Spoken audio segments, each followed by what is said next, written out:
इस short video में आपके लिए दो अहम न्यूज, ठीक ना।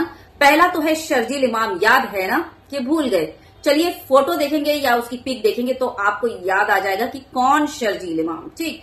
तो न्यूज ये है, खबर ये है कि बिहार विधानसभा चुनाव किशनगंज से चुनाव लड़ेंगे शर्जील इमाम। हाँ, वही शर्जील इमाम जिन्हें सीए एनआरसी के वक्त जो है उन पर यूएपीए लगाकर अभी तक उनको जेल में ठूंस कर रखा गया है। ना ही उनकी सुनवाई हो रही है और ना ही जमानत, जबकि और भी बहुत सारे बाबा और ढोंगी वगैरह जो हैं वो जेल में रेप केस, मर्डर केस में गए, लेकिन कई बार पैरोल पर बाहर भी आए, जैसा कि आप सबों को पता है। लेकिन शर्जील इमाम और बहुत सारे एक्टिविस्ट उस वक्त जो पकड़े गए थे, उनकी ना ही कोई सुनवाई हो रही है, ना ही कोई फैसले आ रहे हैं और ना ही उनको कोई जमानत मिल रही है। बस जेल में ठूसे हुए उनको छोड़ दिया गया है।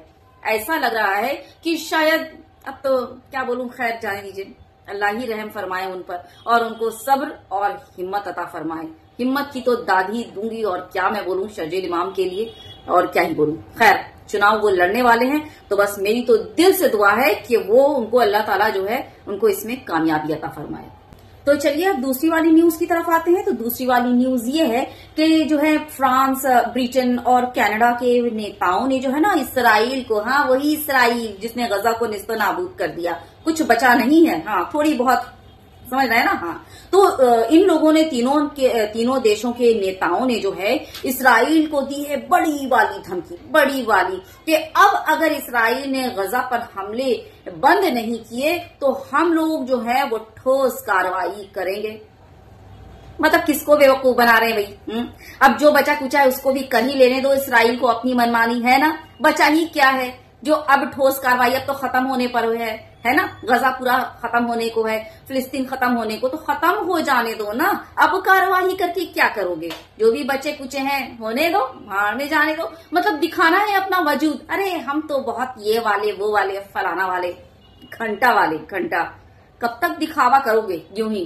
कम से कम मतलब वो हिंदू मुस्लिम नहीं तो कम से कम इंसानियत तो दिखाते। किस पर हमला हो रहा था गजा में? मासूम बच्चों पर। वहां पर अभी भूखे कौन मर रहे हैं? मासूम बच्चे भूखे मर रहे हैं। किस पर गोलीबारी कर रहा था इसराइल? रिहायशी जगह में, है ना।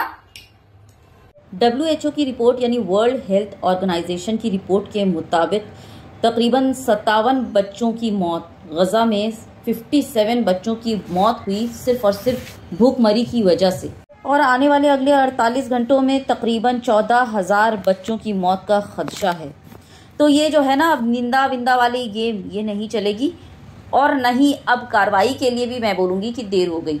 अगर ज़रा भी ज़मीर जिंदा है तो जाओ उन बच्चों को किसी तरह खाना पहुंचा दो, उन बच्चों को बचा लो या वहां से निकलवा लो या उनके लिए कुछ इंतजामात कर दो, तो यही बहुत बड़ी बात है। इसराइल जो है ना वो मैन टू मैन या फिर आर्मी टू आर्मी जंग नहीं हो रही थी गजा से। इसराइल क्या कर रहा था? बच्चों, औरतों, बूढ़ों पर हमला कर रहा था, रिहायशी मकानात पर हमले हो रहे थे, ये हो रहा था। जैसे कि अभी मिसाल दे दूं, इंडिया और पाकिस्तान वाली एक छोटी सी हुई, लेकिन आर्मी टू आर्मी, है ना। कोई भी जाकर ना ही क्या बोलूं, मतलब ज्यादा बोलना भी मुझे अच्छा नहीं लगता। तो हाँ, तो ये अभी जगह है और अभी बड़ी कार्रवाई की धमकी दे रहे हैं। किसको? इसराइल को। मैं तो बोलूंगी कि भैया रहने दो, कोई जरूरत नहीं, जो थोड़ा बहुत बचा है खत्म हो जाने दो बराबर। मतलब वो उनको जो है वो एक उम्मीद जो रहती है ना, वो खत्म हो, झमेला खत्म हो।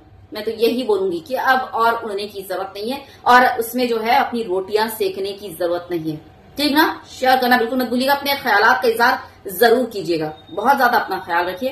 अल्लाह हाफिज।